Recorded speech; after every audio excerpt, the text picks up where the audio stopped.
والصلاة والسلام على رسول الله معمولها دوكسيغا سيميكوت معمولة كوبيجينكا دوكسيغا سلام مدحا هرجلينتا امتحاناتك دوكسيغا معلمين تشرفت له كاميرا ماندا كسوق الجلياشة guddiga abaabulka xalfadda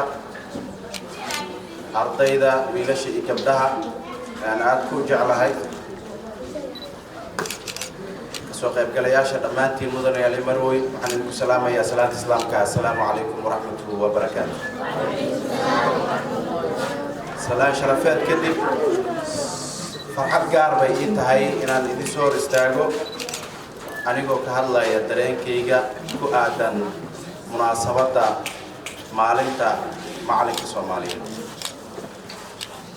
kelimadayda waxay noqon doontaa oo kaliya mahad celin markuu ugu horeyso waxaan u mahad celinayaa Allaha awoodda leh noo suurtageliyay inagoo caafimaad qabna inay noo qabsoonto xalfadan heerka caalamiga ah waxaan sidaas oo kale u mahad celinayaa macallimiinta sharafta leh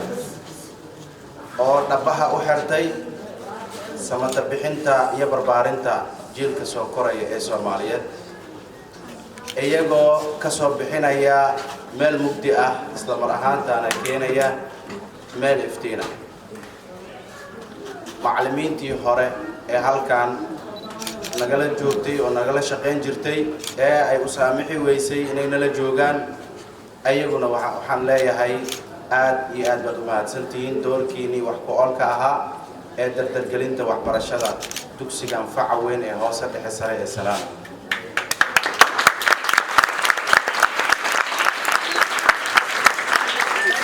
waxaan carabkayga ku adkeynayaa macallimiinta hadda haatan nala joogta ee ka shaqeynaysa dugsiga Salaam subax iyo galabba wiilal iyo gabdhaba inay yihiin macallimiin jaamiciyiin ah aqoon-yahano ah waqti iyo juhdi badan soo geliyay cilmiga ay dadka barayaan macallimiintaas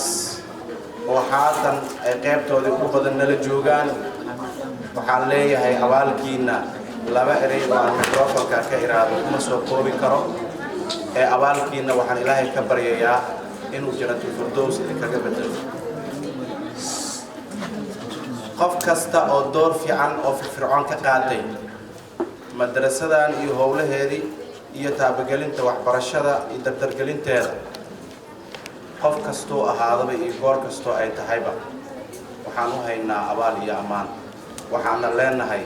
abaal badan abaal bar ah abaal bur iyo dheeraad ah ninba kiisa kaan ugu bedeli beelka professor waxaan sidaas oo kale u mahadnaqayaa guddigii heerka ardayda ahaa ee run ahaantii qaatay doorka ah inay xalfadan heerkeedu sareeyo inay ku maamuusaan macallimiintoodii sharafta leh waxaan leeyahay ardaydaas aad iyo aad ayaad u mahadsantihiin waxaad noo muujiseen inaadna jeceshihiin inaan macallimiintiina nahay inaadna qiimeynaysaan oo aad karaamo iyo sharaf noo haysaan ayaad noo muujiseen waxaan Ilaahay idinkaga baryayaa cilmigaad halkan u imaadeen inaad ka daalacataan Ilaahay inuu idin fududeeyo insha Allah gudoomiyaha guddigaas wiilkayga Maxamuud Maxmed Aadam iyo wiilkayga labaad Abdifataax Maxamed Faarax door oo aan daahis lahayn oo aan nasasho lahayn ayay qaateen iyaga iyo guddigooda oo ah wiilasha iyo gabdhaha oo dugsiga Salaam ah waxaan leeyahay waa xalfadii labaad oo aadna maamuustaan waxaan xasuustaa 21 November ee sanadkii tagay sidaan oo kale inaad halkan noogu qabateen xalfad noocaan oo kale ah heerkeedu sareeyo waxaan idin leeyahay aad iyo aad ayaad u mahadsantihiin doorkiini ardaynimo ayaad gudateen macallimiintiina waad maamuusteen waxaan idin leeyahay ilaahay ajri xasanaad aan la soo koobi karin Allah idin siiyo sidoo kale waxaan u mahadcelinayaa waalidiinta sharafta leh ee nagu aaminay wadkoodii oo ah hadiyada ugu weyn oo ilaahay uu bixiyo oo bini aadamku uu siiyo nagu aaminay inaan barbaarino wax barno waalidiinta sharafta leh waxaan leeyahay amaanada noo dhiibateen ilaahay nagu maceebeeyo ilaahay noo fududeeyo mas'uuliyadda ballaaran ee nasaaran ee ah barbaarinta iyo waxbaridda jiilka soo koraya iyo ummadda Soomaaliyeed oo aanu hayno adeegan heerka waxbarasho ah